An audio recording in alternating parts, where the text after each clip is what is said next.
And for more, Olivier Becht, French Minister Delegate for Foreign Trade, Economic Attractiveness and French Nationals Abroad, joins me now live from Bangkok.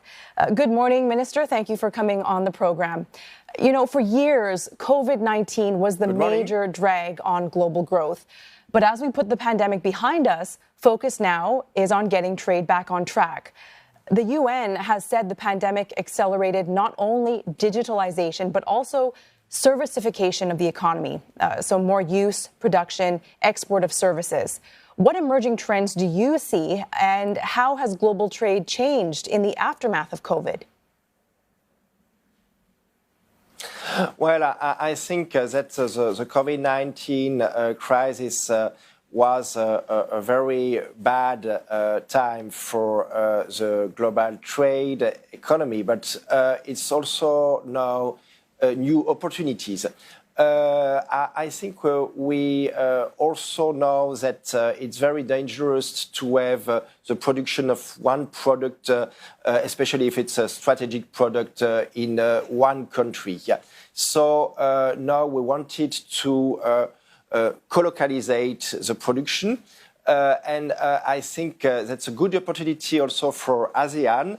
We have now decided to have to build a new strategic partnership between France and Thailand in order to increase the exchange. And I think that in digitalization, in health, in energy, also in agro-industry, there is many opportunity by innovation to make new products, to make new cooperation, and so to increase the free trade.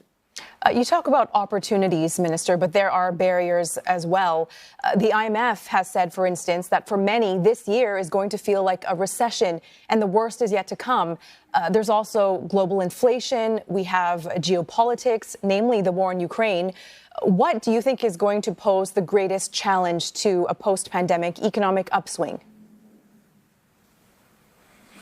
Well, first of all, I should say that France has a very strong economy today. Despite the war in Ukraine, despite inflation in the world and inflation on the energy market, we have now in France one of the top GDP growth in Europe.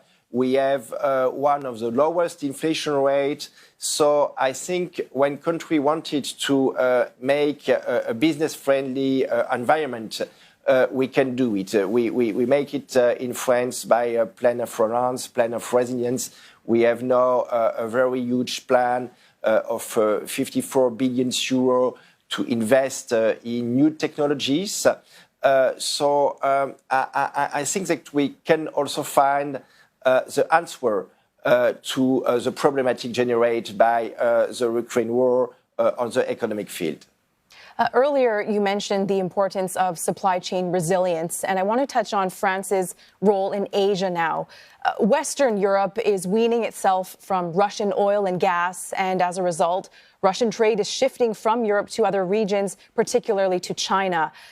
And also ASEAN. The bloc saw an immediate windfall from U.S. tariffs on Chinese products as companies reconfigure supply chains. How does France compete here in such a robust region? Yeah, as I said, for us, China is also a partner, is a competitor, and is also a systemic rival. But, you know, I think that the German situation about energy and dependence of the Russian gas show us how it's dangerous to depend on one country.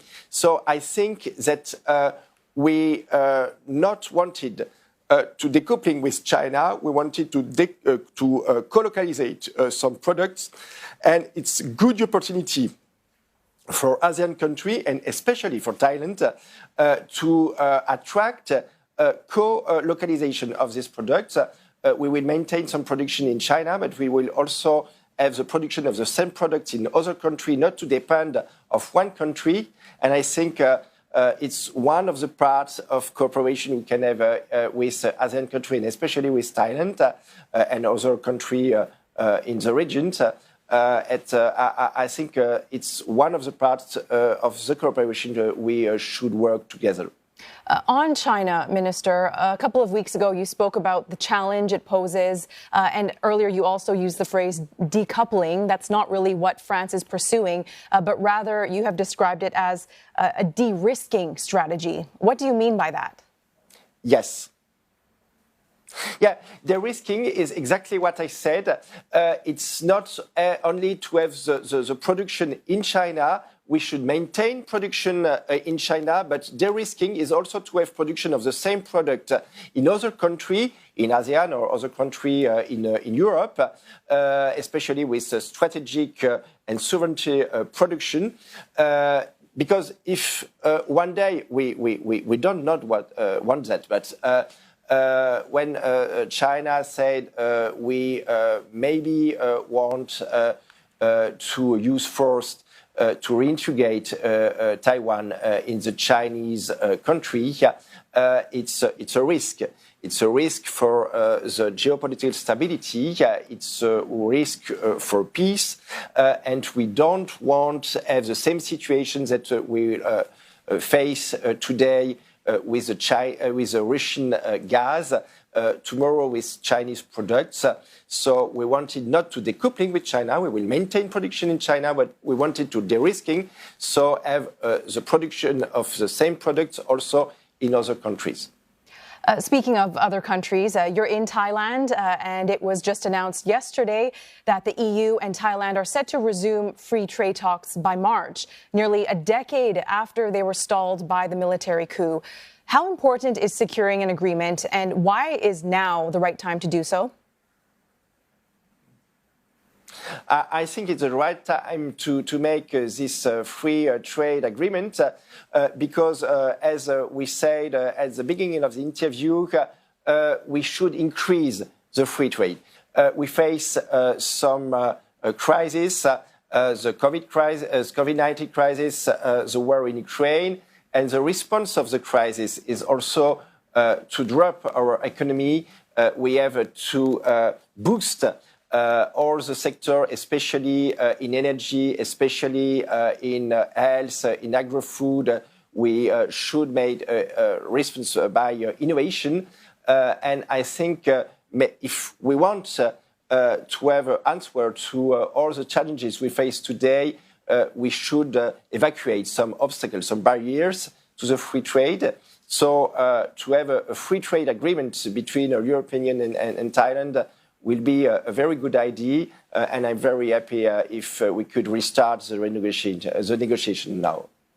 Your president, Mr. Macron, was in Southeast Asia on a major diplomatic push just a couple of months ago. And during his visit to Thailand during APEC, he said France will progressively, quote, multiply its initiatives in Southeast Asia. Can you explain that? What does that look like in terms of trade and what economic ambitions does France have in this region specifically? Well, we already have some investment in Thailand. Yesterday, I inaugurated a new factory in the Chonburi area. I also inaugurated a center of command in Chonburi area with the satellite Theos 2. We have a new joint venture between one of the unicorns, the French unicorns, Afiren, with Thailand firms.